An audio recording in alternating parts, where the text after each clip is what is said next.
Hello everybody and welcome back to another video. Today I'm going to break down how to improve mechanically much faster, and that goes for building, editing, and aiming.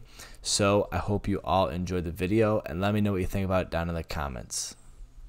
So one of the biggest things that you can do when trying to learn a new technique is to slow yourself down so you can understand how to do something before trying to do it super fast.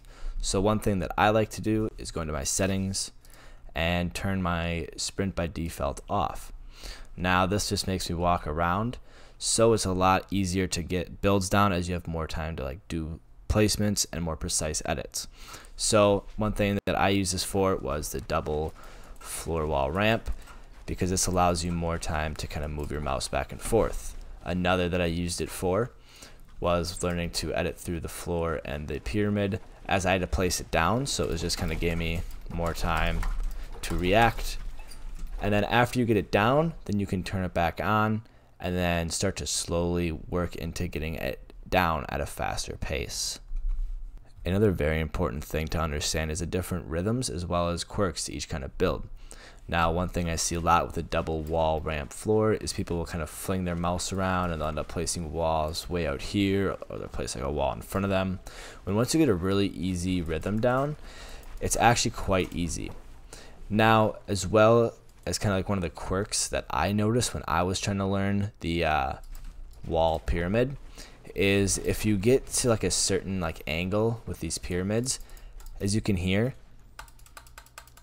I'm clicking my mouse but it won't let me edit, and in a lot of these different areas it won't let you edit back or it won't let you edit. So when you're doing a full sprint and you might hit that area right as you're coming into it, it's going to mess up how fast you can do a certain build. So learning to maybe slow yourself down or pace yourself different is very important. Another very important thing to do is to kind of mix up your builds. So when you're trying to learn something, try to throw something you already know and then kind of combo them together. For example, say I'm trying to learn wall floor ramp, the double version. What I might do is I might end up 90ing, and then after I'm done 90ing, I might go into the double wall floor ramp to kind of combo it. Because one thing that I noticed is when I was learning my 90s is that I wouldn't use them in game because I didn't know how to. I didn't have any builds that I would combo them with, so kind of including them into a build is very important. As well as this will get your fingers moving around the keyboard, because when you're in game you're not just only going to 90, or you're not only just going to wall ramp floor. So it's very important to be able to move your fingers across your keyboard very quickly and being able to combo all sorts of different build techniques. Now if you're struggling trying to learn a certain technique, I definitely recommend trying to troubleshoot what's going wrong. So I'll show you an example of phasing through 90s.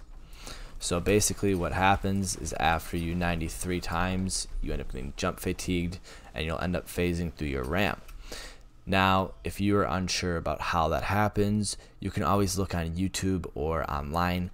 There is tons of guides for basically every kind of build, and if not on YouTube, there'll be some on some website or Reddit or something. Now, the next step in this is to try to find a solution. Now, for me, what I do is I'll end up doing 390s, and then I'll ramp out and then continue to 90 even more. Now this isn't just for 90ing, you can do this with anything, and it's really a great way instead of trying to give up or get frustrated, because it's really important to practice it right. Because if you're practicing something that's wrong, that's muscle memory, that's bad muscle memory, and you're going to keep practicing it and practicing it and practicing it, and it's not good for your overall mechanics. Alright, so that's going to be the end of the video there, guys. I hope you did enjoy. However, I do have a couple of things coming in the next couple of days. I have a Discord server with a bunch of things for you guys, as well as an Instagram. So make sure to stay tuned for those, as well as I have some creative maps coming out again. A lot of it's with input from you guys, some more shotgun and some edit maps. So make sure to stay tuned, and I will see you all in the next video.